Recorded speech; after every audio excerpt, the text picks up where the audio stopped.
Hello guys, salam sejahtera dan bertemu kembali. Saya doakan anda semoga sihat selalu. Hari ini saya bawa anda ke kebun saya yang kedua.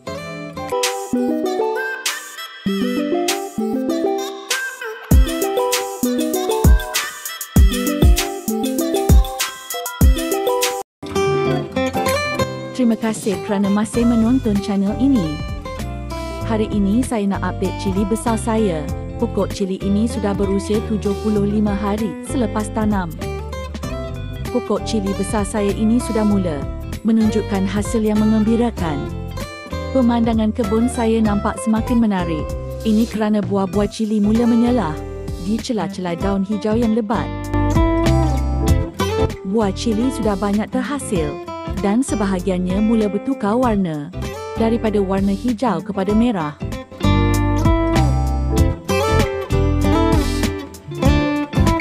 Namun begitu, perjalanan pokok cili ini tidaklah mudah.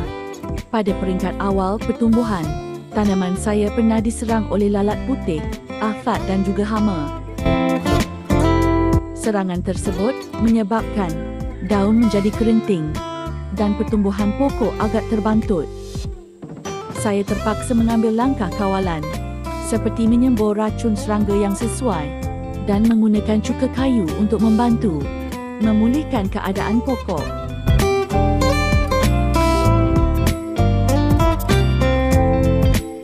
Selepas beberapa minggu penjagaan rapi, pokok cili sudah mula pulih dan kembali subur. Daun yang baru tumbuh kelihatan sihat, manakala bunga-bunga cili mula keluar dengan banyak. Akan tetapi, banyak juga bunga-bunga cili yang tidak melekat, mungkin juga faktor hujan. Kini pada umur 75 hari, buah cili sudah mula masak dan berwarna merah menyala. Walaupun hasilnya belum sepenuhnya matang, saya berasa sangat puas melihat hasil usaha diri sendiri mula membuahkan kejayaan.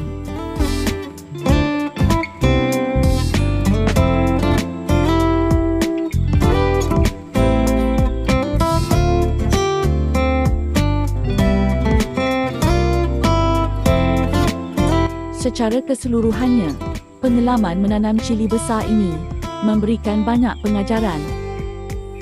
Saya belajar tentang kepentingan penjagaan awal, kawalan serangga dan pemantauan yang berterusan.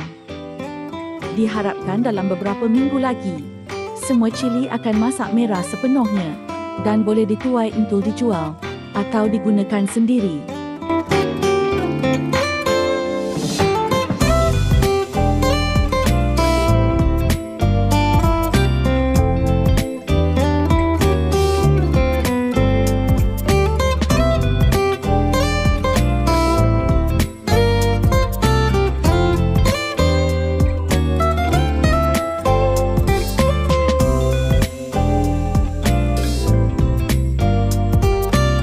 Setakat ini dulu guys.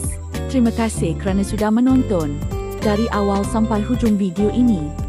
Sekiranya ada sebarang pertanyaan, cadangan atau sebagainya, sila tulis di komentar. Jutaan terima kasih bagi yang sudah mensubscribe channel ini.